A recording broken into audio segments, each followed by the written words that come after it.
Welcome to the second video in the series Framing the Image Combining Qualitative Content with Film Analysis.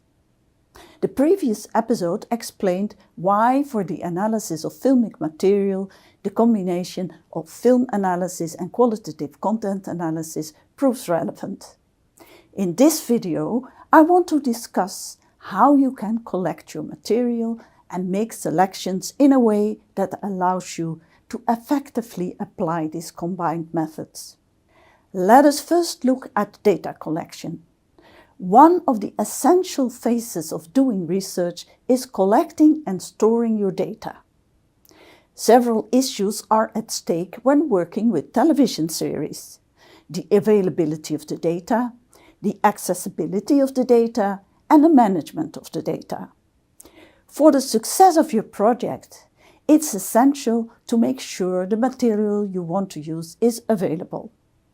For instance, if you want to research the subtitling of the popular Turkish historical series Magnificent Century, broadcasted in Indonesia, you must have access to the subtitled episodes, which might not be available on YouTube or Netflix. So before you formulate your research proposal, you will have to check the availability of your material. Well, in this case, the episodes are at least partly available on YouTube. Here you see a screenshot from the 6th episode of the series called Abad Kejayaan, spoken in Turkish with Bahasa Indonesian subtitles. The second point of consideration is the accessibility of the data. If, for instance, you want to research a Turkish series available on YouTube but without subtitles, you must have sufficient knowledge of the Turkish language.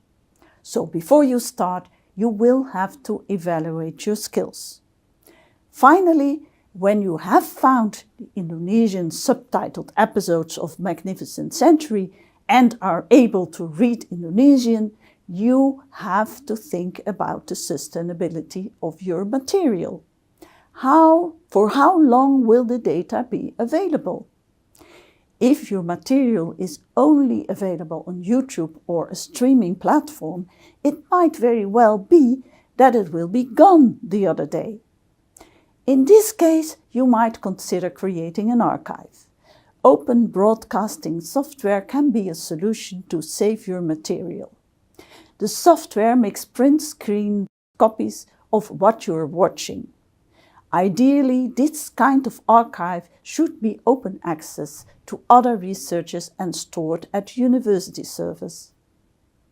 In addition, you will have to design an archival system.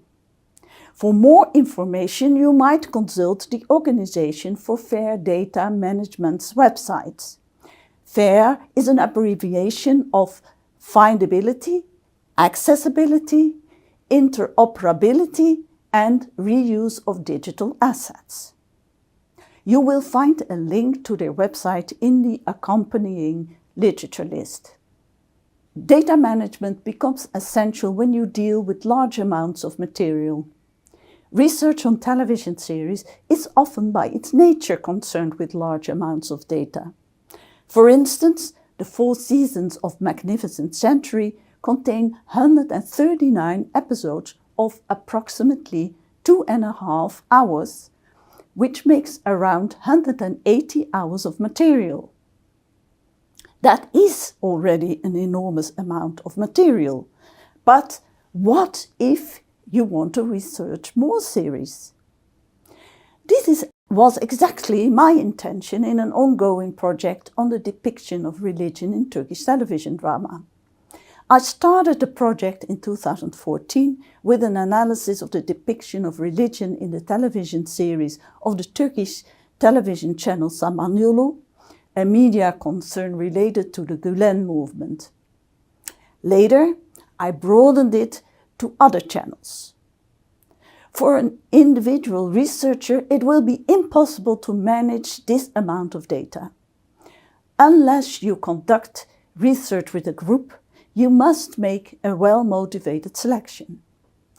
You will have to set criteria for your choice and ascertain that you still cover the content of your entire corpus. To establish a workable corpus, I made a selection of series of which the secondary literature indicates religion is an important issue. For instance, the TRT series Payitaht Abdulhamid, The Last Emperor, or the Netflix series Kulüp, The Club. Of those series, I watched all episodes. In addition, I want to get an impression of how religion is depicted in series that are not focusing on conveying a religious message. To make the number of available sources digestible for myself as a researcher, I have developed a method to scan the series for relevant content. I do this through a two-step process. In step 1, I watch the first 10 and last 5 episodes as well as every 10th episode to get an idea of the main topics. In step 2, I use my storyline knowledge to watch religious-specific content in the remaining episodes. I watched, for instance, episodes in which I expect celebrations to be depicted, such as the Ramadan or the Feast of Sacrifice or New Year's Eve, or ceremonies such as marriages and funerals. In this way, I reduce the material, but I still can grasp how religion is depicted in the series. Now that we have discussed the collection and the selection of our material, we can continue with the next step, the analysis. As discussed in video 1, I argue that the combination of film analysis and qualitative content analysis helps you understand how films and television series construct meaning on your research topic. The next video will focus on film analysis. The 4th video will focus on qualitative content analysis, and the last video will explain how I combine both methods.